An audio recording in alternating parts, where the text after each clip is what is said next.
नमस्कार प्यारे बच्चों, मैं Upendra Chaudhary, lecturer government senior secondary school Padmada कला आपका स्वागत करता हूं। आज प्यारे बच्चों, हम सामाजिक विज्ञान की जो हमारी समकालीन भारत भाग 2 के नाम से जो भूगोल की पुस्तक चलती है, उसकी प्रथम अध्याय संसाधन और विकास को हम पूरा अध्ययन कर चुके हैं पिछली 2 कक्षाओं में। आज हम प्रश्नोत्तर लेकर आए हैं आपके सामने, जो आपकी प्रथम वर्कशीट होगी। आप इसको होमवर्क के रूप में भी कार्य करेंगे। तो पहला प्रश्न देखिए, जो ऑब्जेक्टिव क्वेश्चन है, बहुविकल्पीय प्रश्न है, 4 विकल्प हैं, हम 4 विकल्पों पर भी बात करेंगे। तो पहला प्रश्न देखिए, लौह अयस्क किस प्रकार का संसाधन है? नवीकरणीय योग, जैव, प्रभा, अनवीकरणीय योग। अब देखिए, नवीकरण और अनवीकरण हमने जो समाप्तता के आधार पर जो संसाधनों का वर्गीकरण पढ़ा था, उसमें समाप्तता के आधार पर 2 भागों में बांटा था, नवीकरणीय और अनवीकरणीय। तो नवीकरणीय संसाधन जो उपयोग करने पर पुनः बनाए जा सके तो वो नवीकरणीय है, और जो उपयोग करने पर समाप्त हो जाए, जिनको पुनः नहीं बनाया जा सकता, वो अनवीकरणीय है। तो लौह अयस्क जो है वो प्यारे बच्चों, इसको बनने में हजारों लाखों साल लगते हैं। तो ये नवीकरणीय योग तो हो नहीं सकता, क्योंकि मानव अपने जीवन में इसको बना नहीं सकता। तो ये इसका सही उत्तर आएगा प्यारे बच्चों, अनवीकरणीय योग। तो इसका सही उत्तर क्या होगा? अनवीकरणीय। जैव और प्रवाह, जैव संसाधन वे संसाधन जिनमें जीवन की प्रक्रिया है, और प्रवाह यानी कि सतत जो बहते रहते हैं, जो पुनः प्राप्त होते रहते हैं, जिसमें पवन है, सौर ऊर्जा है, पानी है, इस तरीके के। तो हमारा यहाँ उत्तर हो जाएगा अनवीकरणीय योग। नेक्स्ट प्रश्न देखिए, ज्वारीय ऊर्जा निम्नलिखित में से किस प्रकार का संसाधन है? पुनः पूर्ति योग, मानवकृत, अजैव और अचक्रीय। तो देखिए, ज्वारीय ऊर्जा जो है, ज्वारीय ऊर्जा क्या है कि जो समुद्र में प्यारे बच्चों, जब एक निश्चित समय में समुद्र के पानी में ज्वार और भाटा आता है, ये चंद्रमा, सूर्य और पृथ्वी का जो एक सीध में आते हैं या उनकी स्थिति होती है, तो उसके गुरुत्वाकर्षण बल के कारण ये समुद्र का पानी एक बार ऊपर उठता है और वापस नीचे आता है। तो उस से जो ऊर्जा प्राप्त होती है वो ज्वारीय ऊर्जा कहलाती है। ज्वार से जो ज्वार उत्पन्न होता है, तो उस अब यानी कि ज्वार और भाटा प्रतिदिन आने वाली प्रक्रियाएं हैं। तो इसका मतलब क्या है कि इसको अगले दिन फिर बनाया जा सकता है। तो इसलिए इसका उत्तर सही होगा पुनः पूर्ति योग्य। नेक्स्ट प्रश्न देखिए, पंजाब में भूमि निम्नीकरण का निम्नलिखित में से क्या कारण है? गहन खेती, वनोन्मूलन, अधिक सिंचाई, अति पशुचारण। तो देखिए प्यारे बच्चों, हमने भूमि निम्नीकरण के वनोन्मूलन भी हमने पढ़ा। तो वनोन्मूलन सबसे ज़्यादा हुआ है जहाँ खनन क्रियाएं ज़्यादा हुई हैं, जिन राज्यों में खनिज संसाधन अधिक पाए जाते हैं। अति पशुचारण, जहाँ पर पशु का बहुत ज़्यादा अति पशुचारण करवाया जाता है, तो प्रमुख रूप से राजस्थान और इसके क्षेत्र में। वनोन्मूलन झारखंड, छत्तीसगढ़, जो बिहार जो खनिज जहाँ सर्वाधिक मिलता है। अधिक सिंचाई, अब अधिक सिंचाई में देखो मुख्य रूप से हरियाणा, पंजाब और आप ये देखिए जहाँ नहरी क्षेत्र है वहाँ अधिक सिंचाई होती है, तो अधिक सिंचाई होने पर भी जल अधिक होने के कारण भी मिट्टी अधिक लवणीयता क्षारीयता की स्थिति आ जाती है। तो पंजाब में और हरियाणा में भूमि निम्नीकरण का प्रमुख कारण जो है अधिक सिंचाई है। निम्नलिखित में से किस प्रांत में सीढ़ीदार सोपानी खेती की जाती है? सीढ़ीदार या सोपानी खेती जो सीढ़ी के रूप में उतरते हैं वो खेती की जाती है प्रमुख रूप से पहाड़ी क्षेत्रों में। तो देखिए पंजाब मैदानी क्षेत्र है, हरियाणा बिल्कुल मैदानी क्षेत्र है, उत्तर प्रदेश के मैदानी तो मैदानी लिख रखा है तो मैदानी, उत्तराखंड एक पर्वतीय क्षेत्र है, तो ये इसका सही विकल्प होगा उत्तराखंड।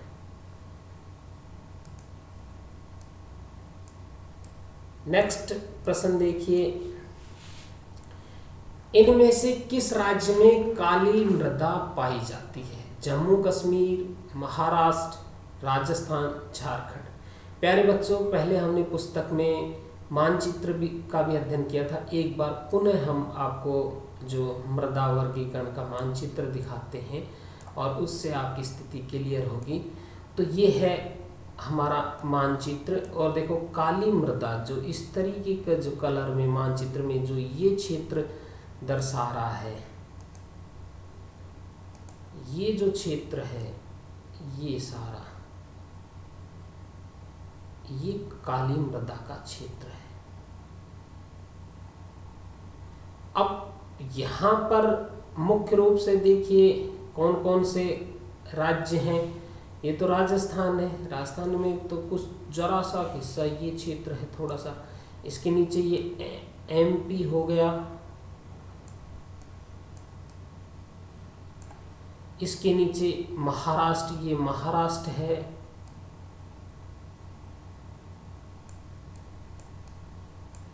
महाराष्ट्र होगा, ये गुजरात है, ये गुजरात के क्षेत्र में, और नीचे आ जाओगे कर्नाटक और इस क्षेत्र में। तो आपने देखा कि जो काली मृदा है मुख्य रूप से इन मध्य प्रदेश, महाराष्ट्र, कर्नाटक और ये गुजरात, इन राज्यों में मुख्य रूप से है। तो अब आप अपना विकल्प देखेंगे तो आपको पता लग जाएगा कौन सा राज्य है। तो जम्मू कश्मीर नहीं है, राजस्थान भी नहीं है, झारखंड भी नहीं है, तो इसका सही उत्तर हो जाएगा महाराष्ट्र। ठीक है प्यारे बच्चों, अब निम्नलिखित प्रश्नों के उत्तर 30 शब्दों में दीजिए। 3 राज्यों के नाम बताइए जहां काली मृदा पाई जाती है और इस पर मुख्य रूप से कौन सी फसल। तो अभी हमने मानचित्र में देखा ये जो क्षेत्र है कि यहाँ काली मृदा पाई जाती है, तो 3-4 राज्यों के हम नाम लिख देंगे। फिर भी मैंने आपको उत्तर लिखकर और हल किया है, तो आप इसको अच्छी तरीके से हैंड टू हैंड लिख भी सकते हैं। तो ये जो राज्य हैं मुख्य रूप से महाराष्ट्र,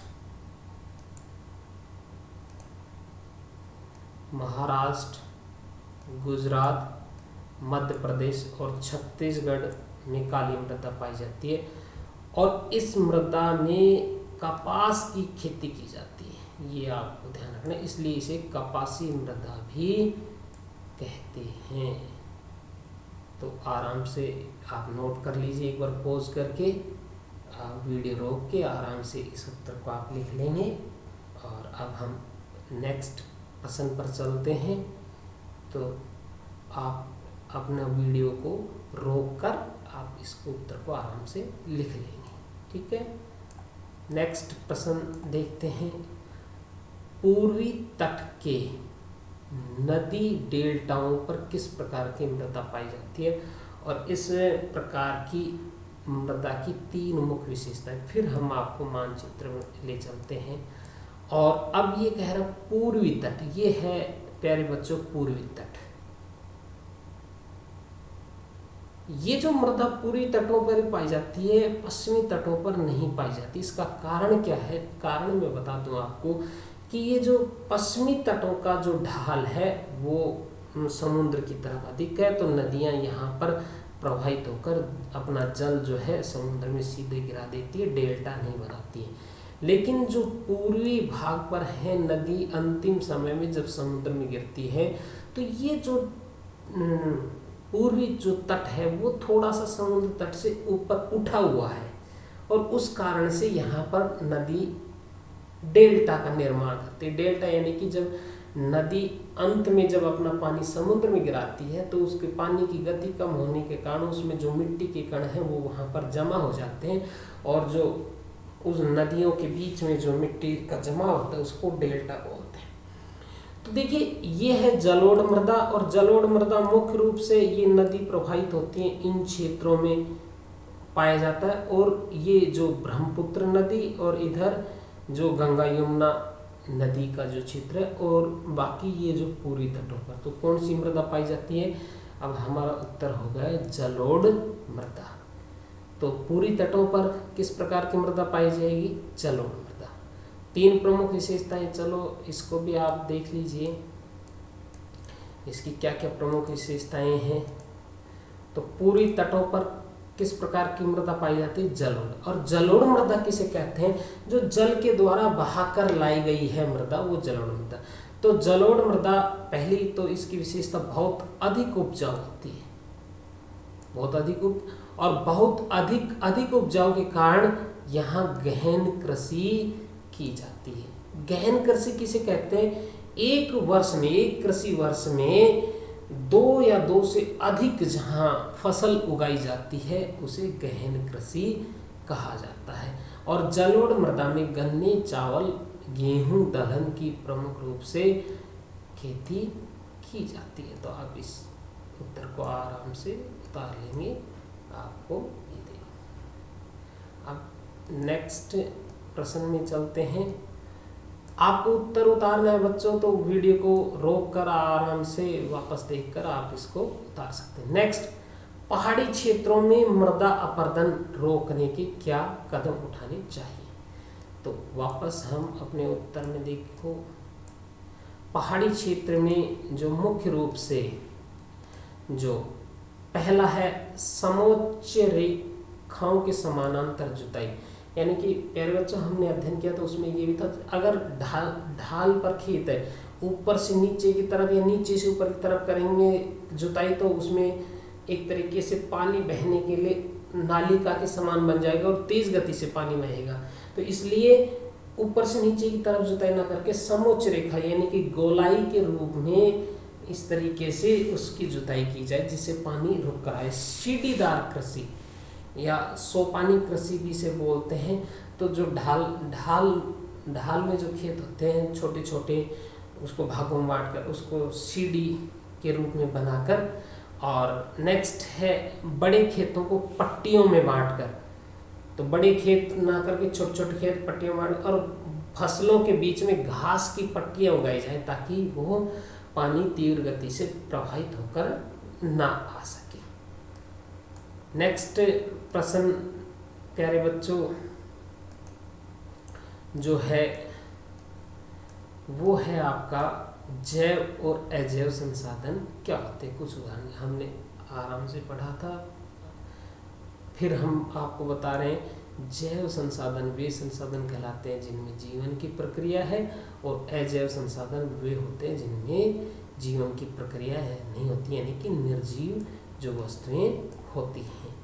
तो ये है जैव संसाधन वे संसाधन जिनके बनने में जीवन प्रक्रिया निहित होती है, जैव संसाधन कहलाते हैं। तो इसमें आप जिसमें भी ये लगे कि इसमें जीवन है, जैसे मनुष्य है, वनस्पति है, प्राणी जात है, पशु पक्षी, जो भी